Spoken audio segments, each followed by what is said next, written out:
ਭਗਤ ਕਬੀਰ ਜੀ ਕਿਸੇ ਇੱਕ ਵਰਗ ਦੇ ਸੰਤ ਨਹੀਂ। ਜੋ ਕਿਸੇ ਇੱਕ ਵਰਗ ਦਾ ਸੰਤ ਅਖਵਾਉਂਦਾ ਹੈ ਉਹ ਕਿਸੇ ਚਾਰ ਦੀਵਾਰੀ ਵਿੱਚ ਬੰਦ ਹੈ। ਸੁਭਾਵਕ ਹੈ ਉਸ ਦੇ ਅੰਦਰ ਲਗਾਓ ਮੋਹ ਵੀ ਉਸ ਵਰਗ ਪ੍ਰਤੀ ਹੋਵੇਗਾ, ਤੇ ਜਿਸ ਦੇ ਅੰਦਰ ਮੋਹ ਹੈ ਉਸ ਦੇ ਅੰਦਰ ਦਵੈਤ ਵੀ ਹੋਵੇਗੀ, ਭਾਵੇਂ ਉਹ ਕਿੰਨੇ ਸੂਖਮ ਰੂਪ ਵਿੱਚ ਕਿਉਂ ਨਾ ਹੋਵੇ। ਜਿੱਥੇ ਮੋਹ ਹੈ ਉੱਥੇ ਦਵੈਤ ਰਹੇਗੀ। ਅਸਲੀ ਸੰਤ ਕਿਸੇ ਇੱਕ ਵਰਗ ਦੀ ਕੈਦ ਵਿੱਚ ਨਹੀਂ ਹੁੰਦਾ। ਉਸ ਦੇ ਦੁਆਰ ਹਰ ਜੀਵ ਵਾਸਤੇ ਖੁੱਲ੍ਹੇ ਹੋਇਆ ਕਰਦੇ ਨੇ। ਉਸ ਦਾ ਉਪਦੇਸ਼ ਸਾਰੇ ਸੰਸਾਰ ਵਾਸਤੇ ਸਾਂਝਾ ਹੋਇਆ ਕਰਦਾ ਹੈ। ਕੋਈ ਸ਼ਰਤ ਨਹੀਂ ਕਿ ਕੌਣ ਵਿਅਕਤੀ ਦੁਨੀਆ ਦੇ ਕਿਸ ਕੋਨੇ ਵਿੱਚ ਰਹਿੰਦਾ ਹੈ, ਕਿਸ ਦੇਸ਼ ਦਾ ਹੈ, ਕਿਸ ਕੌਮ ਦਾ ਹੈ। ਇਹ ਸਾਰੀਆਂ ਵੰਡੀਆਂ ਸਾਡੇ ਵਾਸਤੇ ਨੇ, ਸੰਤ ਵਾਸਤੇ ਨਹੀਂ। ਸੰਤ ਹਰ ਜੀਵ ਦਾ ਭਲਾ ਚਾਹੁੰਦਾ ਹੈ, ਤੇ ਜਿੱਥੇ ਵੀ ਉਹ ਕੋਈ ਕਮਜ਼ੋਰੀ ਮਹਿਸੂਸ ਕਰਦਾ ਹੈ, ਔਰ ਖ਼ਾਸ ਕਰਕੇ ਧਰਮ ਦੇ ਨਾਮ ਹੇਠ, ਉੱਥੇ ਜ਼ਰੂਰ ਸਾਵਧਾਨ ਕਰਦਾ ਹੈ ਕਿ ਇਹਨਾਂ ਕਮਜ਼ੋਰੀਆਂ ਤੋਂ ਖਹਿੜਾ ਛੁਡਾਇਆ ਜਾਵੇ। ਨਾ ਉਸ ਅੰਦਰ ਐਸੀ ਕੋਈ ਭਾਵਨਾ ਹੈ ਕਿ ਉਹ ਕਿਸੇ ਇੱਕ ਵਰਗ ਦੀ, ਇੱਕ ਮਜ਼ਹਬ ਦੀ ਨਿੰਦਾ ਕਰਨੀ ਚਾਹੁੰਦਾ ਹੈ। ਨਾ ਉਸ ਅੰਦਰ ਕਿਸੇ ਵਾਸਤੇ ਕੋਈ ਵਿਰੋਧ ਹੈ। ਨਿੰਦਾ ਕਰਨ ਵਾਲਾ ਮਨੁੱਖ ਅਕਸਰ ਇੰਜ ਕਰਿਆ ਕਰਦਾ ਹੈ ਕਿ ਜਿਸ ਬਾਰੇ ਕੁਝ ਕਹਿਣਾ ਹੈ ਉਹ ਆਖਣਾ ਕਿਸੇ ਹੋਰ ਨੂੰ ਹੈ। ਅਫਵਾਹਾਂ ਫੈਲਾਉਣੀਆਂ ਨੇ, ਬੁਰਾਈ ਕਰਨੀ ਹੈ। ਲੇਕਿਨ ਸੰਤ ਇੰਜ ਨਹੀਂ ਕਰਦਾ। ਸੰਤ ਜਿੱਥੇ ਬੈਠਾ ਹੈ, ਜੋ ਲੋਕ ਸਾਹਮਣੇ ਨੇ, ਉਹਨਾਂ ਦੇ ਉਧਾਰ ਵਾਸਤੇ ਉਪਦੇਸ਼ ਜ਼ਰੂਰ ਐਸਾ ਦਿੰਦਾ ਹੈ ਜੋ ਸਾਰੇ ਜਹਾਨ ਦੇ ਕੰਮ ਆ ਸਕੇ। ਲੇਕਿਨ ਕਮਜ਼ੋਰੀਆਂ ਜੋ ਸਾਹਮਣੇ ਹਨ ਉਹਨਾਂ ਨੂੰ ਦੂਰ ਕਰਨ ਵਾਸਤੇ ਉਚੇਚੇ ਤੌਰ 'ਤੇ ਜੇ ਕੋਈ ਚੋਟ ਵੀ ਕਰਦਾ ਹੈ ਤਾਂ ਉਹਨਾਂ ਵਾਸਤੇ ਕਰਦਾ ਹੈ। ਪਰ ਉਸ ਚੋਟ ਦੇ ਪਿੱਛੇ ਨਾ ਕੋਈ ਈਰਖਾ ਹੈ, ਨਾ ਕੋਈ ਕ੍ਰੋਧ ਹੈ, ਨਾ ਕਿਸੇ ਪ੍ਰਕਾਰ ਦਾ ਕੋਈ ਵਿਤਕਰਾ ਹੈ। ਇਹ ਚੋਟ ਇੰਝ ਹੀ ਹੈ ਜਿਵੇਂ ਕੋਈ ਘੁਮਿਆਰ ਬਰਤਨ ਬਣਾਏ ਮਿੱਟੀ ਦਾ, ਅੰਦਰ ਹੱਥ ਰੱਖਿਆ ਹੈ, ਬਾਹਰੋਂ ਥਪਕੀ ਮਾਰਦਾ ਹੈ, ਚੋਟ ਕਰਦਾ ਹੈ। ਅੰਦਰੋਂ ਚੋਟ ਕਰਦਾ ਹੈ, ਬਾਹਰ ਹੱਥ ਰੱਖ ਕੇ ਸੰਭਾਲਦਾ ਵੀ ਹੈ। ਉਸ ਦੀ ਚੋਟ ਕਰਨੀ, ਉਸ ਦਾ ਸੰਭਾਲਣਾ, ਦੋਹਾਂ ਦਾ ਮਕਸਦ ਇੱਕ ਹੈ ਕਿ ਜੋ ਬਰਤਨ ਹੈ ਇਸ ਦੀ ਘਾੜਤ ਠੀਕ ਕਰੀ ਜਾ ਸਕੇ। ਸੰਤ ਜਨ, ਗੁਰੂ ਸਾਹਿਬਾਨ ਹਮੇਸ਼ਾ ਸੰਸਾਰ ਅੰਦਰ ਇਸੇ ਹੀ ਢੰਗ ਨਾਲ ਵਿਚਰੇ। ਜੇ ਗੁਰੂ ਨਾਨਕ ਦੇਵ ਜੀ ਹਰਿਦੁਆਰ ਗਏ, ਲੋਕਾਂ ਨੂੰ ਡਿੱਠਾ ਸੂਰਜ ਵੱਲ ਪਾਣੀ ਦਿੰਦਿਆਂ ਅਤੇ ਇਹ ਕਿਆਸ ਕਰਦਿਆਂ ਕਿ ਇਹ ਪਾਣੀ ਪਿੱਤਰਾਂ ਤੱਕ ਪਹੁੰਚ ਜਾਣਾ ਹੈ, ਤਾਂ ਉੱਥੇ ਜਾ ਕੇ ਕੋਈ ਮੱਕਾ ਸ਼ਰੀਫ ਦੀ ਗੱਲ ਨਹੀਂ ਕੀਤੀ। ਉੱਥੇ ਉਹਨਾਂ ਦੀ ਚਰਚਾ ਹੀ ਕੀਤੀ ਹੈ ਕਿ ਇਸ ਭਰਮ ਵਿੱਚੋਂ ਇਹ ਜੀਵ ਨਿਕਲ ਸਕਣ। ਪੰਜਾਬ ਵੱਲ ਪਾਣੀ ਸੁੱਟਣਾ ਸ਼ੁਰੂ ਕਰ ਦਿੱਤਾ। ਇਹ ਇੱਕ ਲੋਕਾਂ ਨੂੰ ਅਟਰੈਕਟ ਕਰਨ ਦੀ ਜੁਗਤ ਸੀ ਕਿ ਸਾਰਿਆਂ ਤੋਂ ਉਲਟ ਸਭ ਚੜ੍ਹਦੇ ਵੱਲ ਪਾਣੀ ਸੁੱਟਣ, ਸਤਿਗੁਰੂ ਪੱਛਮ ਵੱਲ ਸੁੱਟਣ, ਲਹਿੰਦੇ ਵੱਲ। ਸੁਭਾਵਕ ਸੀ ਲੋਕ ਆਪਣਾ ਪਾਣੀ ਸੁੱਟਣਾ ਛੱਡ ਕੇ ਬਾਬੇ ਵੱਲ ਵੇਖਣ ਲੱਗ ਪਏ, ਕੀ ਕਰ ਰਿਹਾ ਹੈ ਇਨਸਾਨ। ਲੇਕਿਨ ਸਤਿਗੁਰੂ ਦੀ ਇਹ ਜੁਗਤ ਸੀ। ਬੜੇ ਢੰਗ ਨਾਲ ਸਮਝਾਇਆ ਕਿ ਜੇ ਮੇਰਾ ਪਾਣੀ ਪੰਜਾਬ ਨਹੀਂ ਪਹੁੰਚ ਸਕਦਾ, ਕੇਵਲ ਕੁਝ 100 ਮੀਲਾਂ ਦੀ ਵਿੱਥ ਤੇ, ਤਾਂ ਸੂਰਜ ਤੱਕ ਪਾਣੀ ਭੇਜ ਰਹੇ ਹੋ, ਇਹ ਕਿਵੇਂ ਪਹੁੰਚੇਗਾ? ਫਿਰ ਉਸ ਤੋਂ ਵੀ ਅੱਗੇ ਕੋਈ ਪਿੱਤਰ ਲੋਕ ਆਖਦੇ ਹੋ ਜਿੱਥੇ ਭੇਜਣਾ ਹੈ, ਇਹ ਕਿਵੇਂ ਜਾਏਗਾ? ਜੇ ਸਤਿਗੁਰੂ ਕਾਬੇ ਗਏ ਹਨ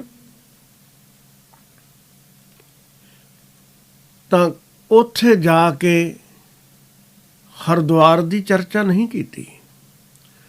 ਉੱਥੇ ਉਪਦੇਸ਼ ਇਹੀ ਦਿੱਤਾ ਹੈ, ਖੁਦਾ ਕਿਸੇ ਇੱਕ ਇਮਾਰਤ ਵਿੱਚ ਬੰਦ ਨਹੀਂ। ਉਸ ਦੀ ਹਸਤੀ ਸ੍ਰਿਸ਼ਟੀ ਦੇ ਕਣ ਕਣ ਵਿੱਚ ਵਰਤ ਰਹੀ ਹੈ, ਦੇਖਣ ਵਾਲੇ ਬਣੋ। ਮੈਂ ਕਿੱਧਰ ਪੈਰ ਕਰਕੇ ਸਮਾਂ ਜਿੱਧਰ ਪ੍ਰਮਾਤਮਾ ਨਾ ਹੋਵੇ। ਉਹ ਰੱਬ, ਉਹ ਖੁਦਾ ਹਰ ਪਾਸੇ ਹੈ। ਉੱਥੇ ਹਰਿਦੁਆਰ ਦੀ ਕੋਈ ਚਰਚਾ ਨਹੀਂ, ਜਗਨਨਾਥਪੁਰੀ ਦੀ ਕੋਈ ਚਰਚਾ ਨਹੀਂ। ਮਤਲਬ ਇੱਕ ਹੈ ਕਿ ਇਨਸਾਨ ਨੂੰ ਸੱਚ ਦੇ ਮਾਰਗ ਤੇ ਤੋਰਨਾ ਹੈ। ਕੋਈ ਕਿਸੇ ਨਾਲ ਈਰਖਾ ਨਹੀਂ, ਕੋਈ ਵਿਰੋਧ ਨਹੀਂ, ਕੋਈ ਲਗਾਓ ਨਹੀਂ। ਮਿੱਤਰ ਸਤਰ ਜਾ ਕੇ ਏਕ ਸਮਾਨ ਹੈ। ਇਹ ਸਾਧੂ ਦਾ ਸੁਭਾਅ ਹੋਇਆ ਕਰਦਾ ਹੈ। ਭਗਤ ਕਬੀਰ ਜੀ ਬਨਾਰਸ ਵਿੱਚ ਰਹੇ। ਕਾਂਸ਼ੀ ਦੇ ਪੰਡਤਾਂ ਨੇ ਜੋ ਜੋ ਭਰਮ ਜਾਲ ਫੈਲਾ ਰੱਖਿਆ ਸੀ, ਖੂਬ ਧੱਜੀਆਂ ਉਡਾਈਆਂ, ਭਰਮ ਦਾ ਖੰਡਨ ਕੀਤਾ। ਪਰ ਅੰਦਰ ਤਰਸ ਸੀ ਕਿ ਭੋਲੀ ਭਾਲੀ ਖਲਕਤ ਜੋ ਭਰਮ ਜਾਲ ਵਿੱਚ ਫਸ ਰਹੀ ਹੈ, ਉਹ ਨਿਕਲ ਸਕੇ। ਇਸ ਪੁਜਾਰੀ ਦਾ ਜੀਵਨ ਵੀ ਸੰਵਰ ਸਕੇ, ਜੋ ਆਪ ਵੀ ਭਟਕਿਆ ਹੈ, ਦੂਜਿਆਂ ਨੂੰ ਵੀ ਕੁਰਾਹੇ ਪਾ ਰਿਹਾ ਹੈ। ਦੂਸਰਾ ਵਰਗ ਸੀ ਇਸਲਾਮ ਦੇ ਪੁਜਾਰੀਆਂ ਦਾ।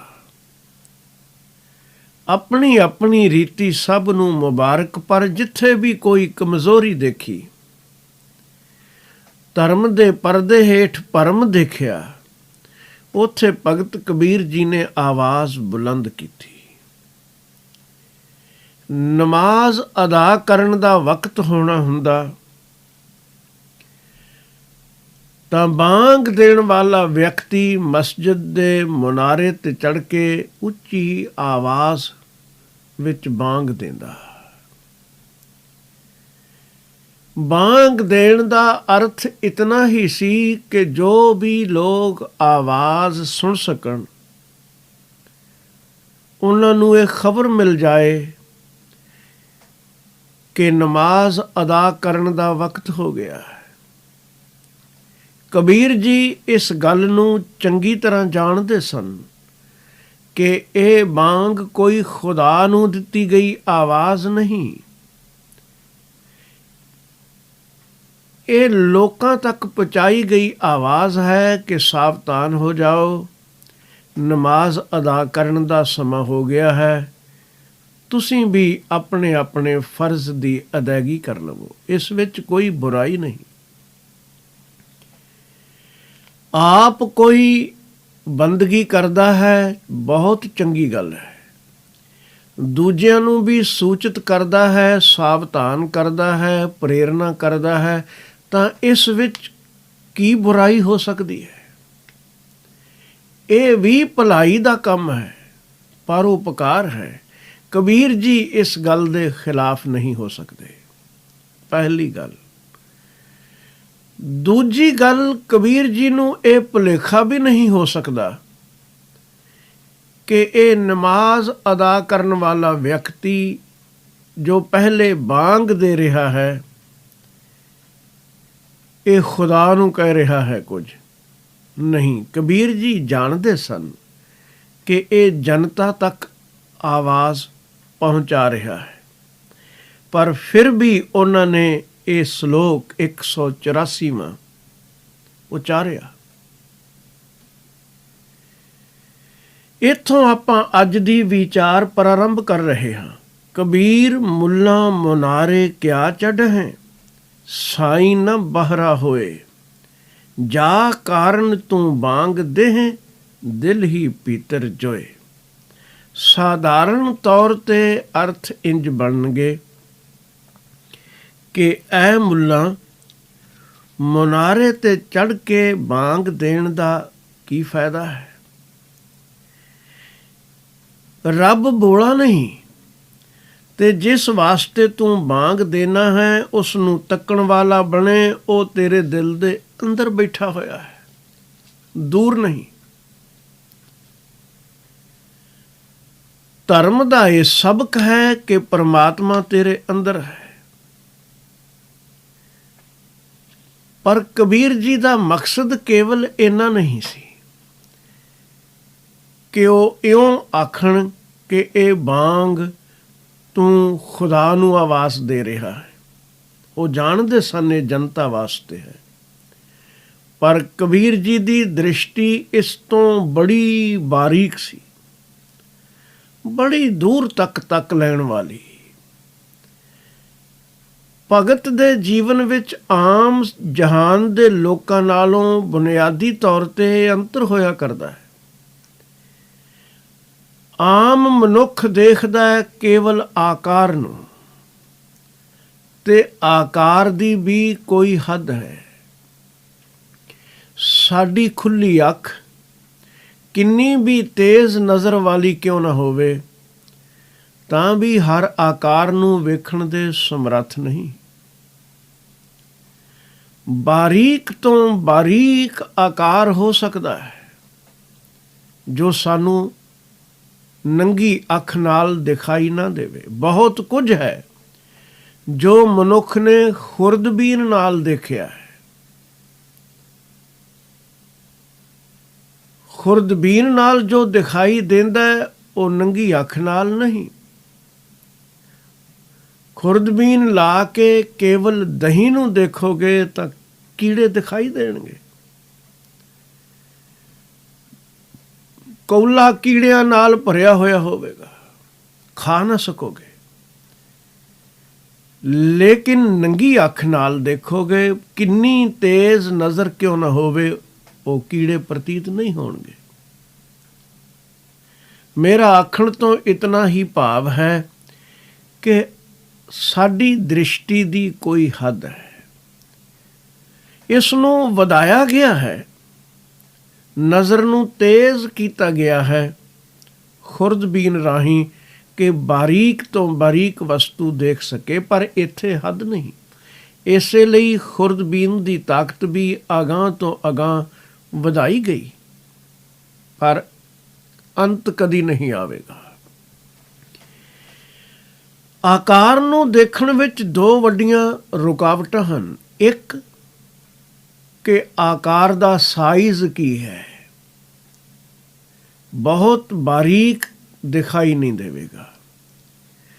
ਦੂਸਰਾ ਹੈ ਵਿੱਥ, ਹੈ ਤਾਂ ਆਕਾਰ ਹੀ, ਲੇਕਿਨ ਇੰਨੀ ਦੂਰੀ ਤੇ ਹੈ ਕਿ ਉਤਨੀ ਦੂਰ ਤੱਕ ਸਾਡੀ ਦ੍ਰਿਸ਼ਟੀ ਜਾਂਦੀ ਨਹੀਂ। ਦੂਰ ਤੱਕ ਦੇਖਣ ਦੀ ਵੀ ਸਾਡੀ ਕੋਈ ਹੱਦ ਹੈ। ਬਹੁਤ ਕੁਝ ਹੈ ਇਸ ਪੁਲਾੜ ਦੇ ਅੰਦਰ, ਕਿੰਨੇ ਗ੍ਰਹਿ ਨੇ ਜੋ ਸਾਨੂੰ ਦਿਖਾਈ ਨਹੀਂ ਦਿੰਦੇ। ਅਜੇ ਤੱਕ ਟੈਲੀਸਕੋਪ ਨਾਲ ਵੀ ਕੋਈ ਦੇਖ ਨਹੀਂ ਸਕਿਆ। ਬਹੁਤ ਕੁਝ ਹੈ, ਆਮ ਅੱਖ ਨਾਲ ਦੇਖਣਾ ਤਾਂ ਦੂਰ ਦੀ ਗੱਲ। ਇਹ ਅੱਖਾਂ ਆਕਾਰ ਦੇਖਦੀਆਂ ਨੇ, ਪਰ ਉਸ ਆਕਾਰ ਦੀ ਵੀ ਖਾਸ ਵੇਖਣ ਦੀ ਸੀਮਾ ਹੈ। ਅਤ ਮਹੀਨ ਬਰੀਕ ਨੂੰ ਨਹੀਂ, ਅਤ ਦੂਰ ਨੂੰ ਨਹੀਂ ਤੱਕ ਸਕਦੀਆਂ ਇਹ ਅੱਖਾਂ। ਇੱਕ ਹੱਦ ਹੈ ਦੇਖਣ ਦੀ। ਲੇਕਿਨ ਭਗਤ ਦੀ ਅਵਸਥਾ ਸਾਡੇ ਆਮ ਜਹਾਨ ਨਾਲੋਂ ਕੁਝ ਅਲੱਗ ਹੈ। ਉਸ ਨੇ ਹਿਰਦੇ ਦਾ ਨੇਤਰ ਖੋਲ੍ਹਿਆ ਹੈ। ਉਹ ਆਕਾਰ ਤੱਕ ਸੀਮਿਤ ਨਹੀਂ, ਆਕਾਰ ਵਿੱਚੋਂ ਵੀ ਨਿਰਾਕਾਰ ਨੂੰ ਵੇਖਣ ਦੇ ਸਮਰੱਥ ਹੋ ਗਿਆ ਹੈ। ਅਸੀਂ ਅਨੁਭਵ ਨਹੀਂ ਕਰਦੇ ਆਮ ਤੌਰ 'ਤੇ ਕਿ ਇਸ ਖਾਲੀ ਪੁਲਾੜ ਵਿੱਚ ਵੀ ਕੋਈ ਐਨਰਜੀ ਫੀਲਡ ਹੈ, ਲੇਕਿਨ ਭਗਤ ਪਰਮਾਤਮਾ ਨੂੰ ਅਨੁਭਵ ਕਰਦਾ ਹੈ। ਉਸ ਨਿਰਾਕਾਰ ਨੂੰ ਦੇਖਦਾ ਹੈ ਔਰ ਪ੍ਰਸੰਨ ਹੁੰਦਾ ਹੈ। ਮੈਂ ਪੇਖਿਓ ਰੀ ਉੱਚਾ ਮੋਹਨ ਸਭ ਤੇ ਉੱਚਾ। ਸਤਿਗੁਰੂ ਕਹਿੰਦੇ ਨੇ ਮੈਂ ਤਾਂ ਉਸ ਨੂੰ ਦੇਖਿਆ ਹੈ, ਉਹ ਸਭ ਤੋਂ ਮਹਾਨ ਹੈ। ਜਿਹੜੀ ਅੱਖ ਨਿਰਾਕਾਰ ਨੂੰ ਵੇਖਣ ਦੇ ਸਮਰੱਥ ਹੋ ਗਈ, ਉਹ ਹਰ ਆਕਾਰ ਦੇ ਅੰਦਰ ਛੁਪੀ ਹੋਈ ਬਿਰਤੀ ਨੂੰ ਦੇਖਣ ਲਈ ਵੀ ਕਾਮਯਾਬ ਹੈ। ਉਸ ਨੂੰ ਕੋਈ ਮੁਸ਼ਕਿਲ ਨਹੀਂ ਕਿ ਸਾਡੇ ਅੰਦਰ ਕੀ ਵਿਚਾਰ ਚੱਲ ਰਹੇ ਨੇ ਤਿਨਾਂ ਨੂੰ ਪੜ੍ਹ ਸਕੇ। ਇਹ ਤਾਂ ਬਲਕਿ ਉਸ ਤੋਂ ਉਰਲੀ ਸਟੇਜ ਹੈ। ਜਿੰਨਾ ਕੋਈ ਸੁਰਤ ਨੂੰ ਟਿਕਾਓ ਵਿੱਚ ਲੈ ਆਵੇਗਾ, ਓਨਾ ਇਹ ਆਸਾਨ ਮਾਮਲਾ ਹੋ ਜਾਵੇਗਾ ਕਿ ਕਿਸੇ ਵੀ ਮਨੁੱਖ ਦੀ ਅੰਦਰਲੀ ਊਹਾ-ਪੋਹ ਚੱਲ ਰਹੀ ਗੜਬੜ ਵਿਚਾਰਾਂ ਦੀ ਉਹ ਬਿਨਾਂ ਬੋਲਣ ਤੋਂ ਪੜ੍ਹ ਲਵੇ। ਇਹ ਕੋਈ ਬਹੁਤ ਮੁਸ਼ਕਿਲ ਮਾਮਲਾ ਨਹੀਂ ਟਿਕੀ ਹੋਈ ਸੁਰਤ ਵਾਲੇ ਵਾਸਤੇ। ਭਗਤ ਕਬੀਰ ਜੀ ਤਾਂ ਪਰਮ ਅਵਸਥਾ ਵਿੱਚ ਵਿਚਰਨ ਵਾਲੇ ਸਨ। ਜਿਨ੍ਹਾਂ ਰੱਬ ਨੂੰ ਕੇਵਲ ਡਿੱਠਾ ਹੀ ਨਹੀਂ, ਉਸ ਨਾਲ ਇੱਕ ਹੋ ਗਏ। ਉਹਨਾਂ ਦਾ ਐਲਾਨ ਹੈ, ਅਬ ਤੋ ਜਾਏ ਚੜ੍ਹੇ ਸਿੰਘਾਸਨ, ਮਿਲੇ ਹੈ ਸਾਰੰਗ ਪਾਣੀ, ਰਾਮ ਕਬੀਰਾ ਏਕ ਭਏ ਹੈ, ਕੋਈ ਨਾ ਸਕੈ ਪਛਾਨੀ। ਉਹਨਾਂ ਵਾਸਤੇ ਮੁੱਲਾਂ ਦਾ ਹਿਰਦਾ ਕੋਈ ਛੁਪਿਆ ਹੋਇਆ ਥੋੜ੍ਹੀ ਹੋ ਸਕਦਾ ਹੈ। ਉਹ ਇਹ ਵੀ ਜਾਣਦੇ ਨੇ ਕਿ ਇਹ ਬਾਂਗ ਦੇਣ ਵਾਲਾ ਜਨਤਾ ਨੂੰ ਸੁਚੇਤ ਕਰ ਰਿਹਾ ਹੈ। ਇਹ ਦਿੱਤੀ ਗਈ ਬਾਂਗ ਖੁਦਾ ਲਈ ਨਹੀਂ, ਇਸ ਲਈ ਖੁਦਾ ਬਹਿਰਾ ਆਖਣਾ ਬਣਦਾ ਨਹੀਂ। ਲੇਕਿਨ ਜਿਸ ਪੱਖ ਤੋਂ ਕਬੀਰ ਸਾਹਿਬ ਨੇ ਬਹਿਰਾ ਜ਼ਿਕਰ ਕੀਤਾ ਕਿ ਰੱਬ ਕੋਈ ਬੋਲਾ ਨਹੀਂ, ਉਹ ਅਵਸਥਾ ਕੁਝ ਹੋਰ ਹੈ। ਉਹ ਬਾਹਰ ਦੀ ਬਾਂਗ ਵੀ ਸੁਣ ਰਹੇ ਨੇ, ਮੁੱਲਾਂ ਦੇ ਦਿਲ ਨੂੰ ਵੀ ਪੜ੍ਹ ਰਹੇ ਨੇ। ਪੁਜਾਰੀ ਸ਼੍ਰੇਣੀ ਵਿੱਚ ਅਕਸਰ ਇਹ ਕਮਜ਼ੋਰੀ ਆ ਜਾਂਦੀ ਹੈ। ਉਪਦੇਸ਼ ਦੇਣਾ ਸੁਭਾਅ ਬਣ ਜਾਂਦਾ ਹੈ, ਉਪਦੇਸ਼ ਕਮਾਉਣ ਦਾ ਖਿਆਲ ਕਈ ਵਾਰੀ ਘੱਟ ਹੋ ਜਾਂਦਾ ਹੈ। ਅਗਰ ਪੁਜਾਰੀ ਉਪਦੇਸ਼ ਕਮਾਉਣ ਵਾਲਾ ਨਾਲ ਬਣ ਜਾਏ ਤਾਂ ਉਸ ਵਰਗਾ ਵਿਅਕਤੀ ਕੋਈ ਨਹੀਂ, ਉਹ ਸੰਤ ਹੋ ਗਿਆ। ਪਰ ਜੇ ਕੇਵਲ ਧਰਮ ਧੰਦਾ ਹੀ ਬਣ ਕੇ ਰਹਿ ਜਾਏ ਤਾਂ ਬੜਾ ਖਤਰਨਾਕ ਖੇਲ ਹੈ। ਕਬੀਰ ਜੀ ਨੇ ਡਿੱਠਾ, ਮੁੱਲਾਂ ਵੀ ਇਹੀ ਖੇਡ ਖੇਡ ਰਿਹਾ ਹੈ। ਚਿੱਤ ਦੇ ਅੰਦਰ ਕੁਝ ਗੱਲਾਂ ਹੋਰ ਨੇ। ਕਾਜ਼ੀ ਮੌਲਾਣਿਆਂ ਦੇ ਹੱਥ ਵਿੱਚ ਸੀ ਬੜੀ ਤਾਕਤ। ਇਸਲਾਮ ਦਾ ਬੋਲਬਾਲਾ ਸੀ, ਰਾਜ ਸੀ ਉਹਨਾਂ ਦਿਨਾਂ ਵਿੱਚ। ਧਾਰਮਿਕ ਆਗੂ ਵੀ, ਰਾਜਸੀ ਸ਼ਕਤੀ ਦੇ ਮਾਲਕ ਵੀ। ਆਮ ਜਨਤਾ ਨੂੰ ਅਰਬੀ ਆਉਂਦੀ ਨਹੀਂ। ਭਾਰਤ ਦੇ ਰਹਿਣ ਵਾਲੇ ਮੁਸਲਮਾਨ ਵੀ ਸਾਰੇ ਉਸ ਵੇਲੇ ਅਰਬੀ ਨਹੀਂ ਸਨ ਜਾਣਦੇ। ਕੋਈ ਫਤਵਾ ਸੁਣਾਉਣਾ ਹੈ, ਆਪਣੇ ਢੰਗ ਨਾਲ ਤਰੋੜ ਮਰੋੜ ਕੇ ਅਰਥ ਕਰ ਦੇਣੇ ਹਨ। ਮਨ ਵਿੱਚ ਕੁਝ ਹੋਰ ਹੈ, ਜ਼ੁਬਾਨ 'ਤੇ ਕੁਝ ਹੋਰ ਹੈ। ਪੁਜਾਰੀ ਸ਼੍ਰੇਣੀ ਵਿੱਚ ਇਹ ਕਮਜ਼ੋਰੀ ਕਬੀਰ ਸਾਹਿਬ ਨੇ ਦੇਖੀ। ਉਹਨਾਂ ਆਖਿਆ, ਲੋਕਾਂ ਲਈ ਤਾਂ ਆਵਾਜ਼ਾਂ ਦੇ ਰਿਹਾ। ਇਸ ਗੱਲ ਨੂੰ ਮੈਂ ਬੁਰੀ ਨਹੀਂ ਆਖ ਸਕਦਾ, ਚੰਗੀ ਹੈ। ਕਿਸੇ ਨੂੰ ਵੀ ਜਗਾਉਣਾ, ਕਿਸੇ ਨੂੰ ਵੀ ਸਾਵਧਾਨ ਕਰਨਾ ਕਿ ਉੱਠ ਬੰਦਗੀ ਕਰ, ਬੜੀ ਚੰਗੀ ਗੱਲ ਹੈ। ਲੇਕਿਨ ਜਗਾਉਣ ਵਾਲਿਆ ਖੁਦ ਕਦ ਜਾਗੇਗਾ? ਤੂੰ ਤਾਂ ਅੰਦਰੋਂ ਅਜੇ ਵੀ ਸੁੱਤਾ ਪਿਆ ਹੈ। ਇਹ ਤੇਰੀ ਦੋਹਰੀ ਨੀਤੀ ਜੋ ਚੱਲ ਰਹੀ ਹੈ, ਬਾਹਰ ਸੰਸਾਰ ਵਿੱਚ ਉੱਚੀ ਆਵਾਜ਼ ਦੇ ਕੇ ਲੋਕਾਂ ਨੂੰ ਜਗਾ ਰਿਹਾ ਹੈ, ਅੰਦਰ ਖੁਦ ਸੁੱਤਾ ਪਿਆ ਹੈ। ਕੂੜ ਕਪਟ ਤੇਰੇ ਅੰਦਰ ਚੱਲ ਰਿਹਾ ਹੈ। ਦਿਖਾਵਾ ਇਹ ਕਰਦਾ ਹੈ ਕਿ ਤੂੰ ਖੁਦ ਵੀ ਪਰਮਾਤਮਾ ਨੂੰ ਪੂਜਣ ਵਾਲਾ ਹੈ ਔਰ ਸੰਸਾਰ ਨੂੰ ਵੀ ਜੋੜਦਾ ਹੈ। ਸਚਾਈ ਇਹ ਹੈ ਕਿ ਲੋਕਾਂ ਨੂੰ ਆਵਾਜ਼ਾਂ ਦਿੰਦਾ ਹੈ, ਇਹ ਕੇਵਲ ਤੇਰਾ ਧੰਦਾ ਬਣ ਗਿਆ ਹੈ ਤੇ ਆਪ ਤੂੰ ਨਿਰੰਕਾਰ ਨਾਲ ਹੀ, ਖੁਦਾ ਨਾਲ ਹੀ ਧੋਖਾ ਕਰ ਰਿਹਾ ਹੈ। ਤੇਰੇ ਅੰਦਰ ਬੰਦਗੀ ਨਾਮ ਦੀ ਕੋਈ ਚੀਜ਼ ਹੀ ਨਹੀਂ। ਯਾਦ ਰੱਖ, ਪਰਮਾਤਮਾ ਬੋਲਾ ਨਹੀਂ। ਬੋਲੇ ਨਾਲ ਤੁਸੀਂ ਇੱਕ ਸ਼ਰਾਰਤ ਕਰਦੇ ਹੋ। ਜਿਹੜੀ ਗੱਲ ਆਖ ਕੇ ਉਸ ਨੂੰ ਖੁਸ਼ ਕਰਨਾ ਉੱਚੀ ਆਖ ਦਿੰਦੇ ਹੋ, ਤੇ ਜੋ ਉਸ ਤੋਂ ਛੁਪਾਉਣੀ ਚਾਹੁੰਦੇ ਉਸ ਦਾ ਮਜ਼ਾਕ ਉਡਾਉਂਦੇ ਹੋ, ਹੌਲੀ ਆਖ ਦਿੰਦੇ ਹੋ, ਉਸ ਨੂੰ ਸੁਣਦਾ ਨਹੀਂ। ਐ ਮੁੱਲਾ, ਤੇਰੇ ਅੰਦਰ ਕੁਝ ਹੋਰ ਚੱਲ ਰਿਹਾ ਹੈ। ਤੇਰੀ ਉੱਚੀ ਆਵਾਜ਼ ਵਿੱਚ ਕੋਈ ਸੰਦੇਸ਼ ਹੋਰ ਹੈ।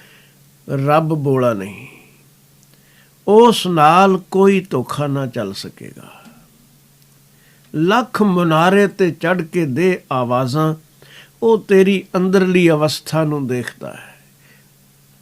ਦੁਨੀਆ ਨੂੰ ਜਗਾ ਰਿਹਾ ਹੈ, ਇਹ ਵੀ ਦੇਖਦਾ ਹੈ। ਕਬੀਰ ਅਵਰਹ ਕੋ ਉਪਦੇਸ਼ ਤੇ ਮੁਖ ਮੈਂ ਪਰ ਹੈ ਰੇਤ, ਰਾਸ ਬਿਰਾਨੀ ਰਾਖਤੇ ਖਾਇਆ ਕਰ ਕਾ ਖੇਤ। ਪਰ ਤੇਰੀ ਆਪਣੀ ਖੇਤੀ ਉਜੜਦੀ ਜਾ ਰਹੀ ਹੈ, ਇਸ ਦਾ ਖਿਆਲ ਕਦ ਕਰੇਗਾ? ਸਾਈਂ ਨਾ ਬਹਰਾ ਹੋਏ। ਪਰਮਾਤਮਾ ਬੋਲਾ ਨਹੀਂ, ਜਿਸ ਨਾਲ ਤੇਰਾ ਇਹ ਫਰੇਬ ਚੱਲ ਜਾਏ ਕਿ ਉੱਚੀ ਆਵਾਜ਼ ਵਿੱਚ ਕੁਝ ਆਖੇ ਤੇ ਮਨ ਤੇਰਾ ਕੁਝ ਆਖੇ, ਉਸ ਦਾ ਵੀ ਉਸ ਨੂੰ ਪਤਾ ਹੈ। ਜਾ ਕਾਰਨ ਤੂੰ ਬਾਂਗ ਦੇਹ, ਦਿਲ ਹੀ ਪੀਤਰ ਜੋਏ। ਜਿਸ ਦੇ ਕਾਰਨ ਤੂੰ ਬਾਂਗ ਦੇ ਰਿਹਾ ਹੈ, ਲੋਕਾਂ ਨੂੰ ਜਗਾ ਰਿਹਾ ਹੈ, ਪ੍ਰੇਰਨਾ ਕਰ ਰਿਹਾ ਹੈ, ਉਸ ਨੂੰ ਵੇਖ, ਢੂੰਡ, ਉਹ ਤੇਰੇ ਅੰਦਰ ਹੈ। ਤੇਰੀ ਇੱਕ ਇੱਕ ਵਿਚਾਰ ਨੂੰ ਉਹ ਚੰਗੀ ਤਰ੍ਹਾਂ ਜਾਣਦਾ ਹੈ। ਤੇਰਾ ਕਿਰਦਾਰ ਉਸ ਪਾਸੋਂ ਛੁਪਿਆ ਹੋਇਆ ਨਹੀਂ। ਪਹਿਲੇ ਇਸ ਪਾਸੇ ਧਿਆਨ ਦੇ। ਉਪਦੇਸ਼ ਦੇਣ ਅਸੀਂ ਪਹਿਲੇ ਤੁਰ ਪੈਂਦੇ ਹਾਂ, ਆਪਣੇ ਆਪ ਨੂੰ ਸਮਝਾਉਣ ਵਾਸਤੇ ਕੁਝ ਵੀ ਕਰਦੇ ਨਹੀਂ। ਹਰ ਵਿਅਕਤੀ ਚਾਹੁੰਦਾ ਹੈ ਦੁਨੀਆ ਉਸ ਨੂੰ ਬ੍ਰਹਮ ਗਿਆਨੀ ਹੀ ਸਮਝੇ। ਬ੍ਰਹਮ ਗਿਆਨ ਵਿੱਚ ਲੀਨ ਵਿਅਕਤੀ ਦੀ ਅਵਸਥਾ ਹੀ ਕੁਝ ਹੋਰ ਹੁੰਦੀ ਹੈ। ਕਬੀਰ ਜੀ ਨੇ ਸਚਾਈ ਦੇਖੀ ਤੇ ਬਿਆਨ ਵੀ ਕਰ ਦਿੱਤੀ ਕਿ ਐ ਮੁੱਲਾ, ਰੱਬ ਨਾਲ ਧੋਖਾ ਕਰਨਾ ਚਾਹੇ ਨਹੀਂ ਹੋ ਸਕੇਗਾ। ਦੁਨੀਆ ਕੇਵਲ ਤੇਰੀ ਆਵਾਜ਼ ਸੁਣ ਰਹੀ ਹੈ। ਉਹਨਾਂ ਦੇ ਖਿਆਲ ਵਿੱਚ ਤਾਂ ਇਹੀ ਹੈ। ਵੇਖੋ, ਮਸਜਿਦ ਦੇ ਮੁਨਾਰੇ ਤੇ ਚੜ੍ਹ ਕੇ ਕਿੰਨੀ ਹੋਰ ਖਲਕਤ ਨੂੰ ਨਮਾਜ਼ ਅਦਾ ਕਰਨ ਲਈ, ਬੰਦਗੀ ਲਈ ਪ੍ਰੇਰ ਰਿਹਾ ਹੈ। ਬੜਾ ਚੰਗਾ ਇਨਸਾਨ ਹੈ, ਲੋਕ ਤੇਰਾ ਸਨਮਾਨ ਕਰਨਗੇ, ਲੇਕਿਨ ਭਗਵਾਨ ਨਾਲ ਧੋਖਾ ਨਹੀਂ ਚੱਲੇਗਾ। ਉਹ ਤੇਰੀ ਅੰਦਰਲੀ ਅਵਸਥਾ ਵੀ ਜਾਣਦਾ ਹੈ ਕਿ ਲੋਕਾਂ ਨੂੰ ਹੀ ਆਵਾਜ਼ਾਂ ਦੇਣ ਤੱਕ ਸੀਮਤ ਹੈ। ਆਪਣੇ ਅੰਦਰ ਮੇਰੇ ਵਾਸਤੇ ਕੋਈ ਪ੍ਰੇਮ ਨਹੀਂ, ਕੋਈ ਸ਼ਰਧਾ ਨਹੀਂ। ਇੱਕ ਡਿਊਟੀ ਵਜਾ ਰਿਹਾ ਹੈ, ਠੀਕ, ਪਰ ਉਸ ਦੇ ਮੁਤਾਬਿਕ ਆਪਣਾ ਕਿਰਦਾਰ ਨਹੀਂ। ਕੁਝ ਆਪਣਾ ਵੀ ਸੋਚੇਗਾ ਕਿ ਨਹੀਂ? ਆਪਣੇ ਅੰਦਰ ਧਿਆਨ ਮਾਰ ਕੇ ਦੇਖ। ਕਬੀਰ ਜੀ ਇਸ ਪੱਖ ਤੋਂ ਸਾਵਧਾਨ ਕਰਦੇ ਹਨ। ਰੱਬ ਬੋਲਾ ਨਹੀਂ, ਉਹ ਬਿਨਾਂ ਬੋਲਣ ਤੋਂ ਵੀ ਸਭ ਕੁਝ ਸੁਣਦਾ ਹੈ, ਤੇਰੀ ਅੰਦਰਲੀ ਹਾਲਤ ਜਾਣਦਾ ਹੈ। ਕਬੀਰ ਮੁੱਲਾ ਮੁਨਾਰੇ ਕਿਆ ਚੜ੍ਹੈ, ਸਾਈਂ ਨ ਬਹਰਾ ਹੋਏ। ਜਾ ਕਾਰਨ ਤੂੰ ਬਾਂਗ ਦੇਹ, ਦਿਲ ਹੀ ਪੀਤਰ ਜੋਏ। ਸ਼ੇਖ ਸਬੂਰੀ ਬਾਹਰਾ, ਕਿਆ ਹਜ ਕਾਬੈ ਜਾਏ। ਕਬੀਰ ਜਾ ਕੀ ਦਿਲ ਸਾਬਤ ਨਹੀਂ, ਤਾ ਕੋ ਕਹਾਂ ਖੁਦਾਏ। ਐ ਸ਼ੇਖ, ਜੇ ਤੇਰੇ ਅੰਦਰ ਸਬਰ ਨਹੀਂ, ਸੰਤੋਖ ਨਹੀਂ, ਤੂੰ ਤੁਰਿਆ ਫਿਰਦਾ ਹੈ ਤੀਰਥਾਂ ਦੀ ਯਾਤਰਾ ਲਈ। ਖਿਆਲ ਰੱਖਣਾ, ਕਬੀਰ ਸਾਹਿਬ ਕੋਈ ਇਸਲਾਮ ਦੇ ਖਿਲਾਫ ਨਹੀਂ, ਨਾ ਹਿੰਦੂ ਮਤ ਦੇ ਖਿਲਾਫ ਨੇ। ਕਿਸੇ ਦੇ ਵੀ ਕਬੀਰ ਸਾਹਿਬ ਖਿਲਾਫ ਕਿਵੇਂ ਹੋ ਸਕਦੇ ਹਨ? ਪਾਖੰਡ ਦੇ ਖਿਲਾਫ ਹਨ, ਪਰਪੰਚ ਦੇ ਖਿਲਾਫ ਹਨ। ਜਿੱਥੇ ਅੰਦਰ ਹੋਰ ਤੇ ਬਾਹਰ ਹੋਰ ਹੈ, ਉਸ ਦੇ ਖਿਲਾਫ ਆਖੇ ਜਾ ਸਕਦੇ ਨੇ। ਉਹ ਸੱਤ ਪ੍ਰਗਟ ਕਰ ਰਹੇ ਹਨ। ਚੱਲਿਆ ਤਾਂ ਉਸ ਅਸਥਾਨ ਤੇ ਜਿਸ ਨੂੰ ਆਖਦਾ ਹੈ ਇਹ ਖੁਦਾ ਦਾ ਘਰ ਹੈ। ਉਸ ਮਾਲਕ ਨਾਲ ਸੰਬੰਧ ਤ੍ਰਿਸ਼ਨਾ ਸਤਾਏ ਲੋਕਾਂ ਦਾ ਨਹੀਂ ਬਣਦਾ। ਤੇ ਮੈਂ ਦੇਖਦਾ ਹਾਂ ਸਾਫ਼, ਤੇਰੇ ਅੰਦਰ ਸਬਰ ਸੰਤੋਖ ਬਿਲਕੁਲ ਨਹੀਂ। ਤੇ ਕਾਬੇ ਦੀ ਜ਼ਿਆਰਤ ਕਰਨ ਵਾਸਤੇ ਚੱਲਿਆ ਹੈ, ਹੱਜ ਕਰਨ ਲਈ ਚੱਲਿਆ ਹੈ। ਉਸ ਖੁਦਾ ਨੂੰ ਜਾਣ ਜੋ ਹਰ ਥਾਂ ਤੇ ਵਸਦਾ ਹੈ। ਤੂੰ ਆਪਣੇ ਅੰਦਰ ਝਾਤ ਮਾਰ। ਉਪਦੇਸ਼ ਤਾਂ ਸਾਰਿਆਂ ਲਈ ਕਬੀਰ ਸਾਹਿਬ ਦਾ ਉਹੀ ਹੈ। ਜਿਸ ਨੇ ਦੇਖ ਲਿਆ ਉਸ ਨੇ ਹਿਰਦੇ ਦੇ ਅੰਦਰ ਹੀ ਜ਼ਿਆਰਤ ਕਰ ਲਈ। ਐਸੇ ਲੋਕ ਤਾਂ ਐਲਾਨ ਕਰਦੇ ਹਨ ਕਿ ਬਾਹਰ ਦੀ ਭਟਕਣਾ ਕੇਵਲ ਭਟਕਣਾ ਹੀ ਰਹਿ ਜਾਂਦੀ ਸੀ। ਜਦ ਅੰਦਰ ਧਿਆਨ ਮਾਰਿਆ ਤੇਰੇ ਦੀਦਾਰ ਹੋ ਗਏ। ਨਾ ਦੇਖਾ ਕਹੀਂ ਜਲਵਾ ਜੋ ਦੇਖਾ ਖਾਨਾ ਏ ਦਿਲ में, न देखा कहीं जलवा जो देखा खाना दिल में। बहुत मस्जिद में सर मारा बहुत सा ढूंढा बुत खाना। ਉਹ ਮੰਦਰ ਮਸਜਿਦ ਤੋਂ ਪਰੇ ਆਪ ਜੋ ਮਸਜਿਦ ਜਾਂ ਮੰਦਰ ਜਾਂ ਗੁਰਦੁਆਰਾ ਜਾਂ ਇਮਾਰਤ ਜੋ ਉਸਨੇ ਬਣਾਈ ਹੈ, ਤੇਰੀ ਕਾਇਆ ਇਸ ਦੇ ਅੰਦਰ ਬਿਰਾਜਮਾਨ ਹੋ ਕੇ ਬੈਠ ਗਿਆ ਹੈ। ਇਹ ਬਾਹਰ ਦੀਆਂ ਧਾਰਮਿਕ ਇਮਾਰਤਾਂ ਬੁਰੀਆਂ ਨਹੀਂ, ਕਬੀਰ ਸਾਹਿਬ ਕੋਈ ਵਿਰੋਧ ਨਹੀਂ ਕਰ ਰਹੇ, ਪਰ ਇਹਨਾਂ ਇਮਾਰਤਾਂ ਵਿੱਚ ਸਤਸੰਗੀ ਇਕੱਠੇ ਹੋ ਕੇ ਉਸ ਮੰਦਰ, ਉਸ ਮਸਜਿਦ, ਉਸ ਸਥਾਨ ਤੱਕ ਪਹੁੰਚ ਜਾਣ ਜੋ ਖੁਦਾ ਨੇ ਆਪ ਸਿਰਜਿਆ ਹੈ ਤੇ ਆਪ ਅੰਦਰ ਬੈਠ ਗਿਆ ਹੈ। ਇਸ ਲਈ ਇਹ ਸਹਿਯੋਗੀ ਨੇ, ਪਰ ਖੋਜਣਾ ਅੰਦਰੋਂ ਹੀ ਪਵੇਗਾ। ਐ ਸ਼ੇਖ, ਤੇਰੇ ਅੰਦਰ ਸੰਤੋਖ ਨਹੀਂ, ਸਬਰ ਨਹੀਂ। ਇਸ ਤੋਂ ਬਗੈਰ ਕੀ ਕਾਬੇ ਦੀ ਜ਼ਿਆਰਤ ਕਰਕੇ, ਹੱਜ ਕਰਕੇ ਕੀ ਕਰ ਲਵੇਂਗਾ? ਕਬੀਰ ਜਾ ਕੀ ਦਿਲ ਸਾਬਤ ਨਹੀਂ, ਤਾ ਕੋ ਕਹਾਂ ਖੁਦਾਏ। ਜਿਸ ਮਨੁੱਖ ਦੇ ਦਿਲ ਅੰਦਰ ਸਾਬਤ ਸਿਦਕੀ ਨਹੀਂ, ਸਿਦਕ ਤੋਂ ਖਾਲੀ ਹੈ, ਸਬਰ ਤੋਂ ਖਾਲੀ ਹੈ, ਉਹ ਕਿਤੇ ਵੀ ਜ਼ਿਆਰਤ ਕਰ ਆਵੇ, ਕਿਤੇ ਵੀ ਯਾਤਰਾ ਕਰ ਆਵੇ, ਕਿਤੇ ਇਸ਼ਨਾਨ ਕਰ ਆਵੇ, ਗੱਲ ਬਣਨ ਵਾਲੀ ਨਹੀਂ। ਦਿਲ ਦੇ ਅੰਦਰ ਸਾਬਤ ਪੁਣਾ ਨਹੀਂ, ਅਡੋਲਤਾ ਨਹੀਂ। ਇਹ ਤਾਂ ਭਟਕ ਰਿਹਾ ਹੈ ਇੱਧਰ ਉੱਧਰ। ਤੇ ਤੂੰ ਸੋਚਦਾ ਇੰਝ ਹੈ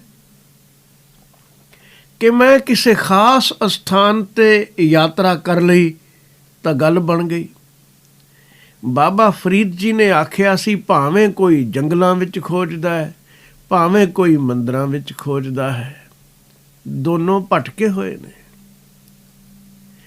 ਨਿਰੰਕਾਰ ਅੰਦਰ ਵਸਦਾ ਹੈ।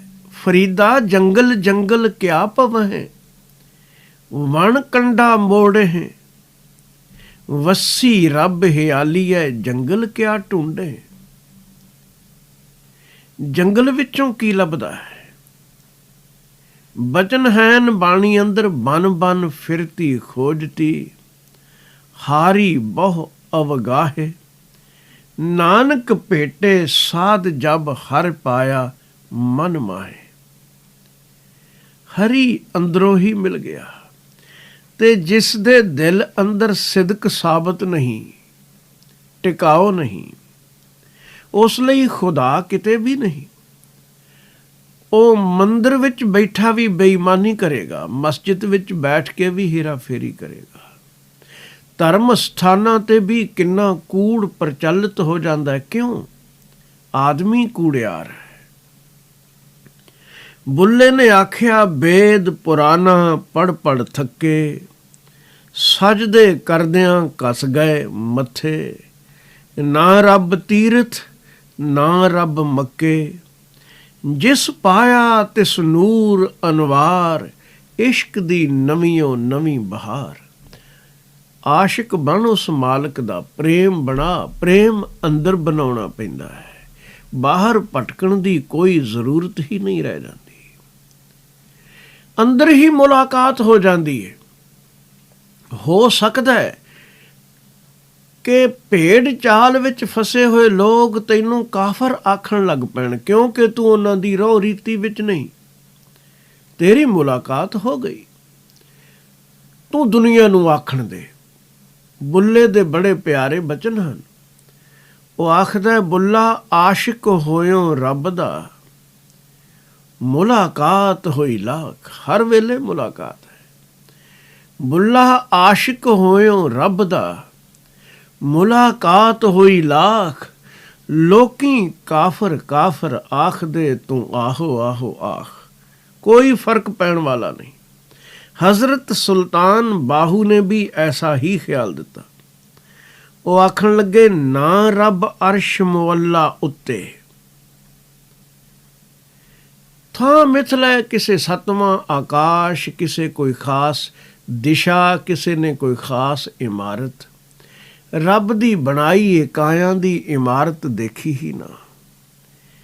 ਬਾਹੂ ਜੀ ਆਖਦੇ ਨੇ, ਨਾ ਰੱਬ ਅਰਸ਼ ਮੁਅੱਲਾ ਉੱਤੇ, ਨਾ ਰੱਬ ਖਾਨੇ ਕਾਬੇ ਹੂ, ਨਾ ਰੱਬ ਇਲਮ ਕਿਤਾਬੀ ਲੱਭਾ, ਨਾ ਰੱਬ ਵਿੱਚ ਮਹਿਰਾਬੇ ਹੂ। ਚੰਗਾ ਤੀਰਥੀ ਮੂਲ ਨਾ ਮਿਲਿਆ, ਮਾਰੇ ਪੈਂਡੇ ਬੇਹਿਸਾਬੇ ਹੂ। ਜਦ ਦਾ ਮੁਰਸ਼ਿਦ ਫੜਿਆ ਬਾਹੂ, ਛੁੱਟੇ ਸਭ ਅਜ਼ਾਬੇ ਹੂ। ਮੈਂ ਬਿਲਕੁਲ ਇਹਨਾਂ ਚੱਕਰਾਂ ਤੋਂ ਮੁਕਤ ਹੀ ਹੋ ਗਿਆ। ਕੋਈ ਦੌੜ ਭੱਜ ਰਹੀ ਹੀ ਨਾ। ਕਬੀਰ ਜੀ ਕਹਿੰਦੇ ਨੇ, ਜੇ ਅੰਦਰ ਸਿਦਕ ਨਹੀਂ, ਸੰਤੋਖ ਨਹੀਂ, ਸ਼ਰਧਾ ਨਹੀਂ, ਟਿਕਾਓ ਵਿਸ਼ਵਾਸ ਨਹੀਂ, ਉਸ ਲਈ ਕਿੱਥੇ ਰੱਬ? ਉਹ ਲੱਖ ਤੀਰਥਾਂ ਤੇ ਜਾਵੇ, ਲੱਖ ਕਾਬੇ ਨੂੰ ਜਾਏ, ਲੱਖ ਕਿਸੇ ਧਰਮ ਸਥਾਨ ਤੇ ਜਾਏ, ਕਬੀਰ ਜਾ ਕੀ ਦਿਲ ਸਾਬਤ ਨਹੀਂ, ਤਾ ਕੋ ਕਹਾਂ ਖੁਦਾਏ। ਉਸ ਵਾਸਤੇ ਰੱਬ ਕਿੱਥੇ? ਤਾ ਕੋ ਕਹਾਂ ਖੁਦਾਏ। ਉਸ ਦੇ ਭਾਣੇ ਰੱਬ ਕਿਤੇ ਨਹੀਂ। ਜਿਸ ਨੇ ਜਾਣਿਆ ਉਸ ਨੇ ਤਾਂ ਆਖਿਆ, ਜਿੱਥੇ ਮੈਂ ਬੈਠਾ ਹਾਂ ਉੱਥੇ ਹੀ ਰੱਬ ਹੈ। ਕੋਈ ਥਾਂ ਅਜਿਹਾ ਹੈ ਹੀ ਨਹੀਂ ਜਿੱਥੇ ਤੂੰ ਨਾ ਹੋਵੇਂ। ਜਤ ਦੇਖੋ ਤਤ ਤੂੰ, ਕਬੀਰ ਸਾਹਿਬ ਦੇ ਬਚਨ। ਇਸ ਤੋਂ ਅਗਲੇ ਸ਼ਲੋਕ ਅੰਦਰ ਕਬੀਰ ਸਾਹਿਬ ਕਹਿੰਦੇ ਨੇ, ਭਲਿਆ ਬੰਦਗੀਵਾਨ ਬਣ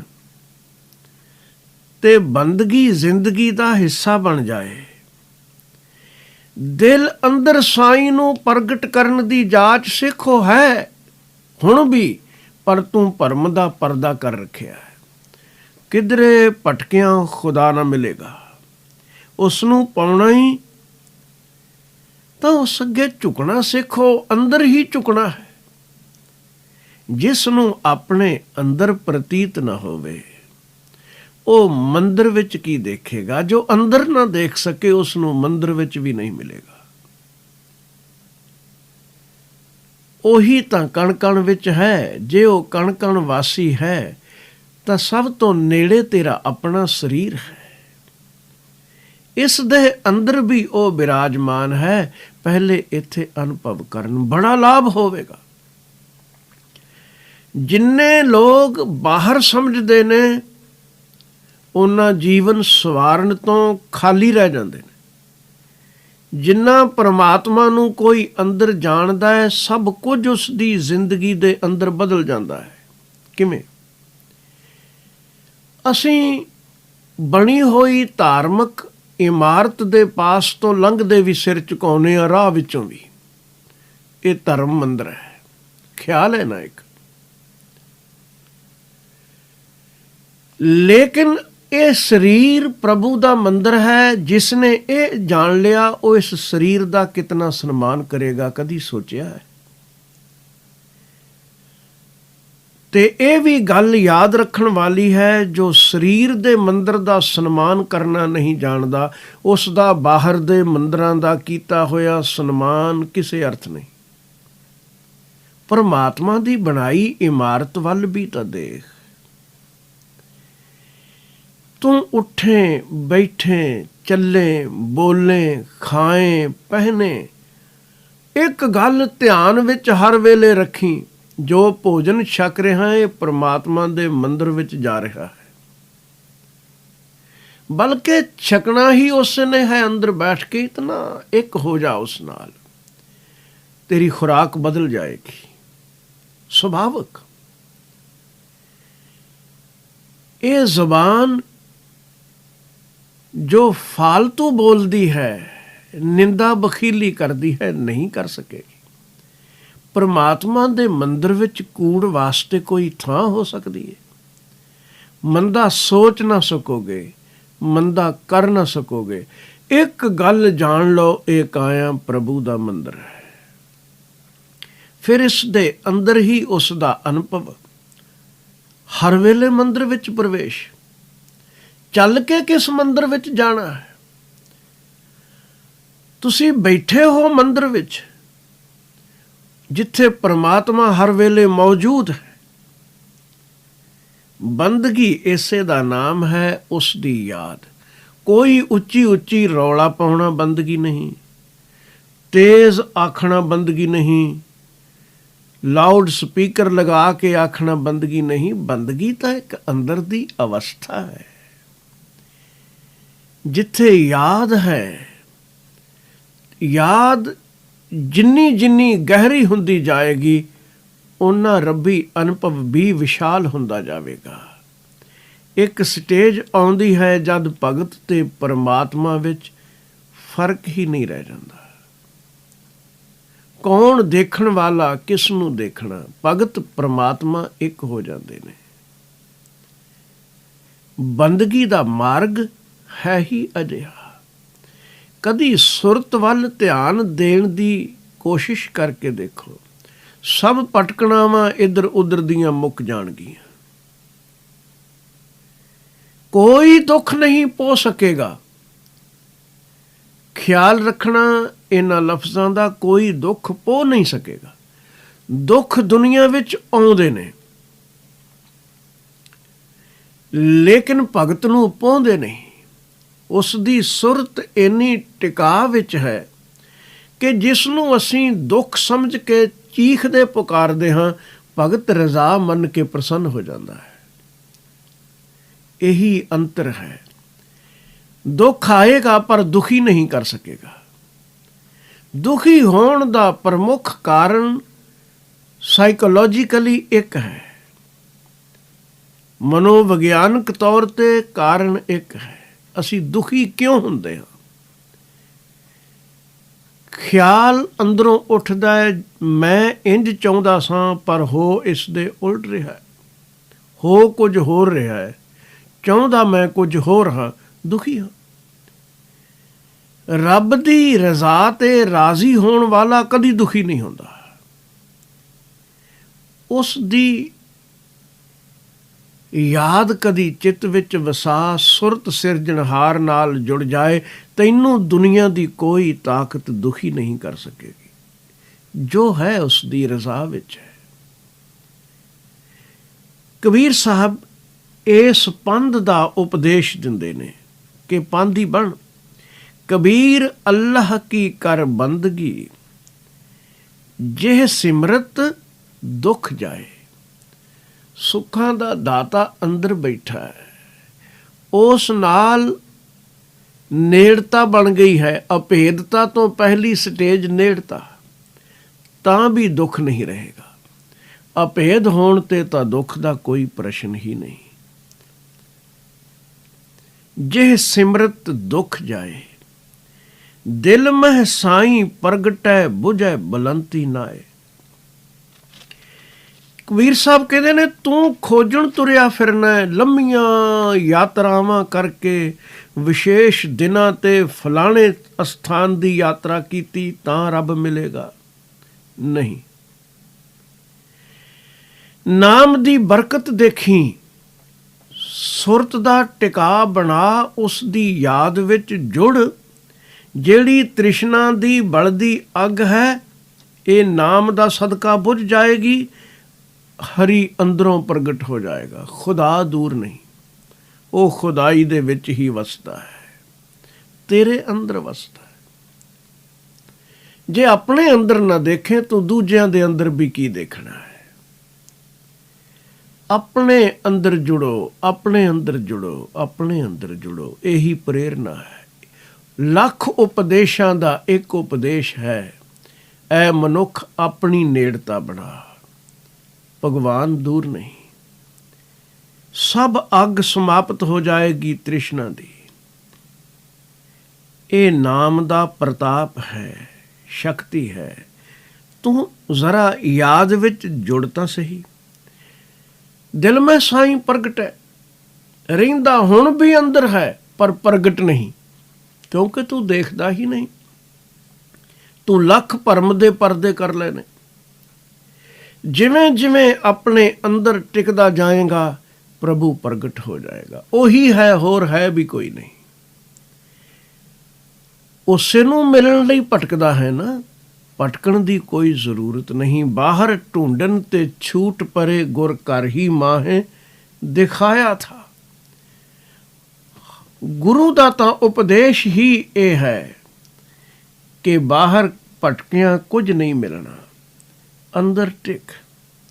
ਦਿਲ ਮੈਂ ਸਾਈਂ ਪ੍ਰਗਟ ਹੈ, ਬਸ ਉਹਨੇ ਪ੍ਰਗਟ ਹੋਣਾ। ਹੁਣ ਗੁਪਤ ਹੈ, ਹੁਣ ਵੀ ਗੁਪਤ ਪ੍ਰਗਟ ਦਾ ਖੇਲ ਹੀ ਹੈ। ਤੂੰ ਸੁਰਤ ਜੋੜੇਗਾ, ਉਹ ਪ੍ਰਗਟ ਹੋ ਜਾਏਗਾ। ਦਿਲ ਮਹਿ ਸਾਈਂ ਪ੍ਰਗਟੈ ਬੁਝੈ ਬਲੰਤੀ ਨਾਏ। ਬਲਦੀ ਤ੍ਰਿਸ਼ਨਾ ਦੀ ਅੱਗ, ਵਿਕਾਰਾਂ ਦੀ ਅੱਗ ਨਾਮ ਦਾ ਸਦਕਾ ਬੁਝ ਜਾਏਗੀ। ਪਰ ਜੋ ਤੂੰ ਕਰ ਰਿਹਾ ਹੈ ਉਸ ਵੱਲ ਵੀ ਝਾਤ ਮਾਰ। ਇਹ ਧਰਮ ਦਾ ਕਰਮ ਨਹੀਂ। ਕਬੀਰ ਜੋਰੀ ਕੀਏ ਜ਼ੁਲਮ ਹੈ, ਕਹਿਤਾ ਨਾਉ ਹਲਾਲ। ਦਫਤਰ ਲੇਖਾ ਮੰਗੀਐ, ਤਬ ਹੋਏਗੋ ਕੌਣ ਹਵਾਲ।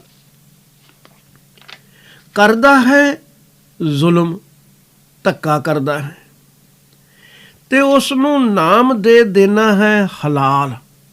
ਹਲਾਲ ਦਾ ਮਤਲਬ ਇੰਨਾ ਹੀ ਹੁੰਦਾ ਹੈ, ਜਾਇਜ਼, ਭੇਟਾ ਕਰਨ ਦੇ ਯੋਗ ਜੋ ਹੈ। ਪਰਮਾਤਮਾ ਦੇ, ਖੁਦਾ ਦੇ ਨਾਂ ਤੇ ਕੁਰਬਾਨੀ ਦੇਣ ਦੇ ਲਾਇਕ।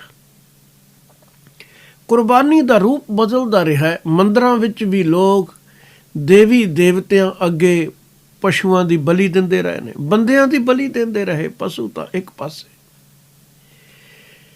ਖਾਣਾ ਆਪ ਹੈ, ਨਾ ਕਿਸੇ ਦੇਵੀ ਦੇਵ ਨੇ ਖਾਣਾ ਹੈ, ਨਾ ਖੁਦਾ ਨੇ ਕਿਸੇ ਰੂਪ ਵਿੱਚ ਆ ਕੇ ਖਾਣਾ ਹੈ। ਲੇਕਿਨ ਆਦਮੀ ਦੀ ਚਾਲਾਕੀ ਹੈ, ਆਖਦਾ ਇਹ ਹੈ ਤੇਰੇ ਨਾਮ ਤੇ ਇਸ ਨੂੰ ਮਾਰ ਰਿਹਾ। ਕਮਾਊਂ ਦੇ ਰਾਜੇ ਬੱਕਰਿਆਂ ਦੀਆਂ ਬਲੀਆਂ ਦਿੰਦੇ ਸਨ। ਗੁਰੂ ਨਾਨਕ ਦੇਵ ਮਹਾਰਾਜ ਉਸ ਇਲਾਕੇ ਵਿੱਚ ਗਏ, ਡਿੱਠਾ ਇਹ ਕੀ ਕਰ ਰਹੇ ਨੇ। ਸਾਹਿਬਾਂ ਨੇ ਆਖਿਆ, ਭਲਿਓ ਸਵਾਦ ਤੁਹਾਡੀ ਆਪਣੀ ਜ਼ੁਬਾਨ ਦਾ ਹੈ। ਸਿੱਧੇ ਤੌਰ ਤੇ ਆਖੋ ਅਸਾਂ ਖਾਣੇ ਨੇ, ਵਿੱਚ ਦੇਵੀ ਦੇਵਤਿਆਂ ਨੂੰ ਕਿਉਂ ਘਸੀਟਦੇ ਹੋ? ਇਹ ਕਾਹਦੀ ਕੁਰਬਾਨੀ ਹੋਈ ਤੇ ਬਲੀ ਹੋਈ?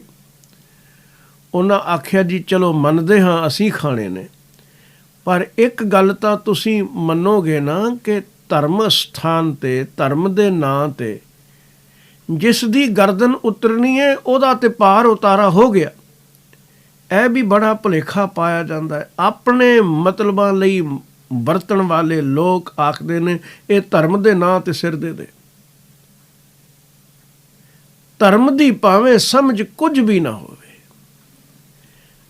ਇਹ ਜਿਹੜੇ ਬੱਕਰੇ ਅਸੀਂ ਕੱਟਣੇ ਨੇ, ਇਹਨਾਂ ਦਾ ਤਾਂ ਭਲਾ ਕਰ ਰਹੇ ਹਾਂ। ਇੱਕ ਤਾਂ ਬੱਕਰੇ ਦੀ ਜੂਨ ਤੋਂ ਬਚਣਗੇ, ਖਬਰੇ ਕਿੰਨੇ ਸਾਲ ਹੋਰ ਇਹਨਾਂ ਪਸ਼ੂ ਜੂਨ 'ਚ ਰਹਿਣਾ ਸੀ। ਫਿਰ ਦੇਵੀ ਦੇਵਤਿਆਂ ਦੇ ਨਾਮ ਤੇ ਇਹਨਾਂ ਦੀ ਗਰਦਨ ਉਤਰਨੀ ਏ, ਇਹ ਸਵਰਗ ਜਾਣਗੇ। ਇਹਨਾਂ ਦਾ ਛੁਟਕਾਰਾ ਕਰਵਾ ਰਹੇ ਹਾਂ, ਇਹਨਾਂ ਦਾ ਭਲਾ ਹੋਇਆ, ਜੂਨੀਆਂ ਤੋਂ ਛੁੱਟ ਗਏ। ਬੜੀ ਦਲੀਲ ਦਿੱਤੀ ਕਮਾਊਂ ਦੇ ਰਾਜਿਆਂ ਨੇ ਗੁਰੂ ਨਾਨਕ ਸਾਹਿਬ ਨੂੰ। ਸਤਿਗੁਰੂ ਹੱਸ ਪਏ, ਆਖਣ ਲੱਗੇ, ਅੱਛਾ ਇੰਜ ਮੰਦਰ ਵਿੱਚ ਬਲੀ ਦੇਣ ਵੇਲੇ ਜਿਹਦਾ ਸਿਰ ਦੇਵੀ ਦੇਵਤੇ ਨੂੰ ਪ੍ਰਸੰਨ ਕਰਨ ਲਈ ਕੱਟ ਦਿੱਤਾ ਜਾਂਦਾ ਹੈ, ਉਹ ਆਵਾਗਾਉਣ ਤੋਂ ਮੁਕਤ ਹੋ ਜਾਂਦਾ ਹੈ? ਰਾਜਿਆਂ ਆਖਿਆ, ਪੁਜਾਰੀਆਂ ਵੀ ਕਿਹਾ, ਜੀ ਬਿਲਕੁਲ, ਕਿਉਂ ਨਹੀਂ, ਸਵਰਗ ਜਾਂਦਾ। ਤੇ ਸਾਹਿਬ ਕਹਿਣ ਲੱਗੇ, ਤੁਹਾਨੂੰ ਸਵਰਗ ਮਾੜਾ ਲੱਗਦਾ? ਇਹਨਾਂ ਦੀਆਂ ਗਰਦਨਾਂ ਜੋ ਕੱਟਣ ਲੱਗੇ ਹੋ ਆਪਣੀਆਂ ਕੱਟ ਲਓ। ਇੱਕ ਵੀ ਤਿਆਰ ਨਾ ਹੋਇਆ। ਆਦਮੀ ਬੜਾ ਬੇਈਮਾਨ ਹੈ। ਖੁਦਾ ਨੂੰ, ਪਰਮਾਤਮਾ ਨੂੰ ਕੋਈ ਮਾਸ ਖਾਣ ਦਾ ਸ਼ੌਕ ਨਹੀਂ। ਭਾਵੇਂ ਅਸੀਂ ਨਾਮ ਬਲੀ ਦਈਏ, ਭਾਵੇਂ ਕੁਰਬਾਨੀ ਦਈਏ, ਚਾਹੇ ਜ਼ਿਬਾ ਕਰੀਏ, ਚਾਹੇ ਕੁਝ ਹੋਰ ਆਖੀਏ, ਕੋਈ ਕੁਝ ਕਹੇ, ਖੁਦਾ ਨੂੰ ਅਸਾਂ ਜਾਣਿਆ ਹੀ ਨਹੀਂ। ਕਬੀਰ ਸਾਹਿਬ ਕਹਿੰਦੇ ਨੇ, ਧੱਕੇ ਨਾਲ ਪਕੜ ਕੇ ਕਿਸੇ ਦੀ ਗਰਦਨ ਲਾਹ ਰਹੇ ਹੋ, ਨਾ ਰੱਬ ਦਾ ਲੈ ਰਹੇ ਹੋ, ਮਾਸ ਆਪ ਖਾ ਰਹੇ ਹੋ। ਤੇਰੇ ਅੰਦਰਲੀ ਅਵਸਥਾ ਨੂੰ ਪਰਮਾਤਮਾ ਜਾਣਦਾ ਹੈ, ਉਹ ਤੈਨੂੰ ਪੁੱਛੇਗਾ, ਮੈਂ ਤੈਨੂੰ ਕਦ ਕਿਹਾ ਤੂੰ ਇਹ ਕਤਲ ਕਰਕੇ ਖਾਈ ਤੇ ਨਾ ਮੇਰਾ ਲੈ ਲਈ? ਬਿਲਕੁਲ ਨਹੀਂ। ਇਹ ਧੱਕਾ ਕਰਨਾ ਜ਼ੁਲਮ ਹੈ।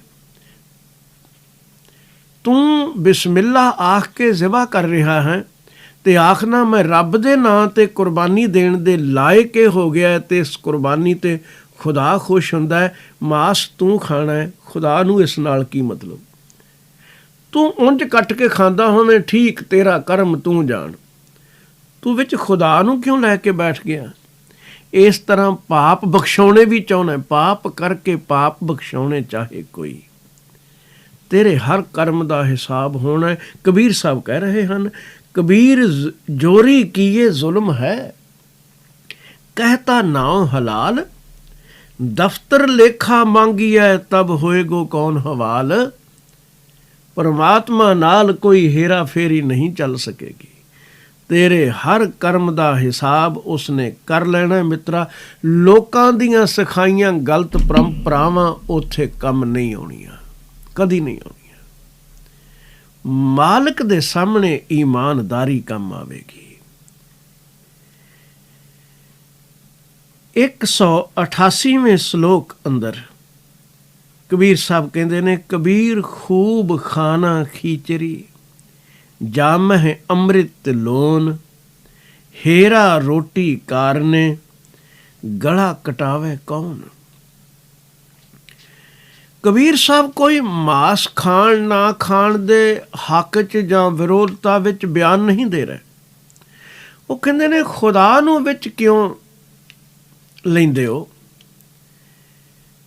ਕਬੀਰ ਸਾਹਿਬ ਕਹਿੰਦੇ ਨੇ, ਕੁਰਬਾਨੀ ਦੇ ਬਹਾਨੇ, ਬਲੀ ਦੇਣ ਦੇ ਨਾਂ ਤੇ, ਪਰਮਾਤਮਾ ਨੂੰ, ਖੁਦਾ ਨੂੰ ਖੁਸ਼ ਕਰਨ ਦੇ ਬਹਾਨੇ ਤੇ ਕਿਸੇ ਜੀਵ ਨੂੰ ਮਾਰ ਕੇ ਮਾਸ ਖਾਣ ਨਾਲੋਂ ਤਾਂ ਖਿਚੜੀ ਖਾ ਲੈਣੀ ਚੰਗੀ, ਜਿਹਦੇ ਵਿੱਚ ਸਵਾਦ ਲਈ ਕੇਵਲ ਲੂਣ ਹੀ ਪਾਇਆ ਗਿਆ ਹੈ।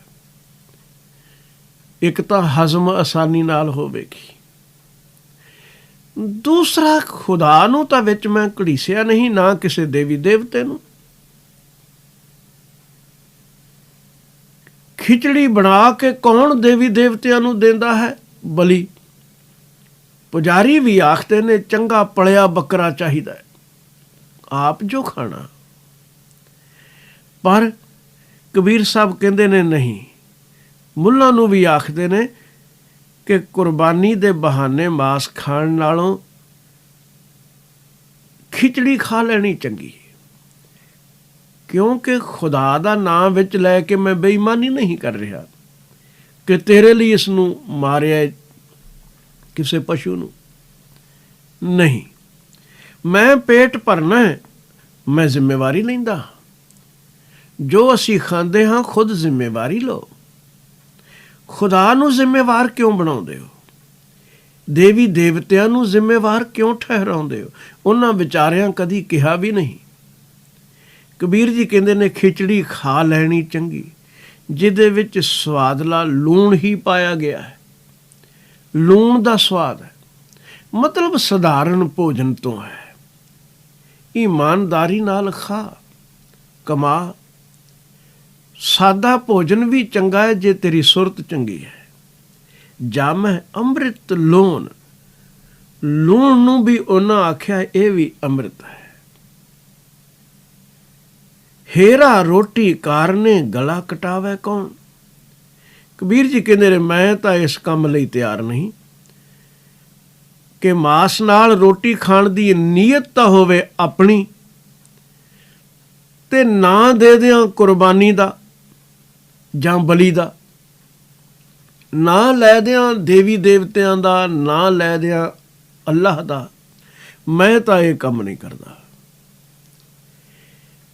ਕਿ ਨੀਅਤ ਮੇਰੀ ਹੋਵੇ ਕਿ ਮਾਸ ਖਾਣਾ ਤੇ ਜ਼ਿੰਮੇਵਾਰੀ ਰੱਬ ਦੇ ਸਿਰ ਮੜ ਦੇਵਾਂ। ਮੈਂ ਕੁਰਬਾਨੀ ਦਾ ਹੋਕਾ ਦੇ ਕੇ ਕਿਸੇ ਪਸ਼ੂ ਨੂੰ ਜ਼ਬਾ ਨਹੀਂ ਕਰਾਂਗਾ। ਹੇਰਾ ਰੋਟੀ ਕਾਰਨੇ, ਹੇਰਾ ਆਖਦੇ ਨੇ ਮਾਸ ਨੂੰ। ਮਾਸ ਨਾਲ ਰੋਟੀ ਖਾਣ ਦੀ ਗਰਜ਼ ਕਾਰਨ, ਨੀਅਤ ਨਾਲ ਗਲਾ ਕਟਾਵੇ ਕੌਣ। ਮੈਂ ਕਿਉਂ ਕਿਸੇ ਪਸ਼ੂ ਨੂੰ ਜ਼ਿਬਾ ਕਰਦਾ ਫਿਰਾਂ। ਮੈਨੂੰ ਖਿਚੜੀ ਹੀ ਚੰਗੀ ਹੈ, ਜਿਸ ਵਿੱਚ ਲੂਣ ਪਾਇਆ ਗਿਆ ਉਹੀ ਸਵਾਦ ਮੇਰੇ ਲਈ ਅੰਮ੍ਰਿਤ ਹੈ। ਨਾ ਮੈਂ ਖੁਦਾ ਨੂੰ ਜ਼ਿੰਮੇਵਾਰ ਠਹਿਰਾਇਆ, ਨਾ ਕਿਸੇ ਦੇਵੀ ਦੇਵ ਨੂੰ, ਪਰ ਇਤਨਾ ਜਾਣਦਾ ਹਾਂ ਕਿ ਇਸ ਕਾਇਆ ਦੇ ਅੰਦਰ ਜੋ ਜਾ ਰਿਹਾ ਹੈ ਉਸੇ ਲਈ ਹੈ, ਉਹੀ ਬੈਠਾ ਹੈ। ਉਸ ਦੇ ਅਨੁਭਵ ਵਿੱਚ ਮੈਂ ਸਦਾ ਇੱਕ ਰਸ ਵਿੱਚ ਭਿੱਜਾ ਹੋਇਆ। ਸਵਾਲ ਅਸਲੀ ਇਹੀ ਹੈ ਕਿ ਅੰਦਰ ਵਸਦੇ ਮਾਲਕ ਨੂੰ ਅਨੁਭਵ ਕਰ ਸਕੀਏ, ਪ੍ਰਪੰਚ ਪਾਖੰਡ ਤੋਂ ਬਚੀਏ, ਪਰਮਾਤਮਾ ਨਾਲ ਜੁੜੀਏ। ਵਾਹਿਗੁਰੂ ਜੀ ਕਿਰਪਾ ਕਰਨ, ਭਗਤ ਕਬੀਰ ਜੀ ਦਾ ਇਹ ਪਾਵਨ ਉਪਦੇਸ਼ ਸਾਡੀ ਜ਼ਿੰਦਗੀ ਵਿੱਚ ਵਸ ਸਕੇ। ਭੁੱਲਾਂ ਖਿਮਾ ਕਰਨੀਆਂ। ਵਾਹਿਗੁਰੂ ਜੀ ਕਾ ਖਾਲਸਾ, ਵਾਹਿਗੁਰੂ ਜੀ ਕੀ ਫਤਿਹ।